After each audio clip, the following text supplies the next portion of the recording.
காவாலய பாட்டுக்கு சின்ன குழந்தைங்கள்ல இருந்து பெரியவங்க வரைக்கும் எல்லாரும் வேற மாதிரி வேற லெவல்ல ஆடி நம்ம பார்த்துருந்துருப்போம். தமன்னா அவர்கள ஆரம்பிச்சு ஊர்ல இருக்க எல்லாரும் ஆடுற வரைக்கும் நம்ம பார்த்துட்டோம். அந்த அளவுக்கு இந்த பாட்டு சோஷியல் மீடியால பயங்கர ட்ரெண்ட் ஆகி மக்களும் இதை ரசிச்சு விரும்பி இந்த பாட்டுக்கெல்லாம் டான்ஸ் ஆடிருந்தாங்க. ஸோ அந்த வீடியோஸ் எல்லாமே ரொம்ப நாளாவே வைரல் ஆயிட்டு இருக்கு. இந்த சூழல்ல ஒரு யானை இந்த பாட்டுக்கு ஆடுனா எப்படி இருக்கும் அப்படின்ற மாதிரி தான் இப்போ இந்த வீடியோ சோஷியல் மீடியால வைரல் ஆயிட்டு வருது.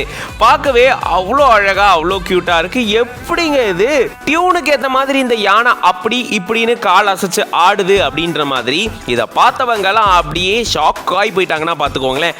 அந்த அளவுக்கு ரொம்பவே தத்ரூபமா காவலய பாட்டு பீட்டுக்கு ஏற்ற மாதிரி இந்த யானை பயங்கரமா டான்ஸ் ஆடுது.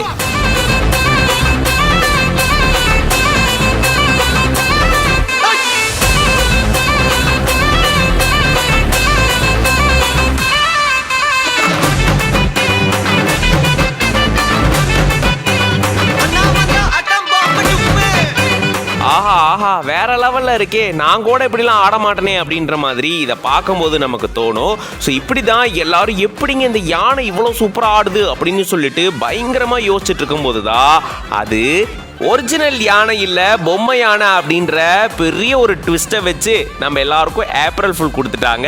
எஸ், அது வந்து பொம்மை யானையா, ஒரிஜினல் யானை இல்லைங்க. ஸோ பொம்மை யானைகளை ஒருத்தர் இருக்காரு. ஸோ அவர் தான் இந்த மாதிரி ஆடி இருக்காரு. பட் பார்க்க ரியல் யானை அப்படியே வந்து ஆடுற மாதிரி இருக்குல்ல. இந்த வீடியோ பார்க்கும்போது கண்டிப்பாக எல்லாருக்குமே இந்த மாதிரியான ஒரு ஃபீல் வந்திருக்கும். இந்த வீடியோவை அனில் ஆர்ட்ஸ் அப்படின்ற பேஜ்லேருந்து ஷேர் பண்ணியிருக்காங்க. அண்ட் இது பற்றின உங்களோட கருத்துக்களை கமெண்ட்ஸில் சொல்லுங்கள்.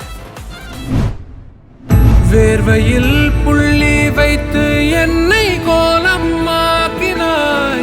மேல் விழும் பாரம் எல்லாம் நீயே நின்று தாங்கினாய். நடைவண்டியாகும் விரல் எங்கே, என் வழி துணையாக வேண்டுமே.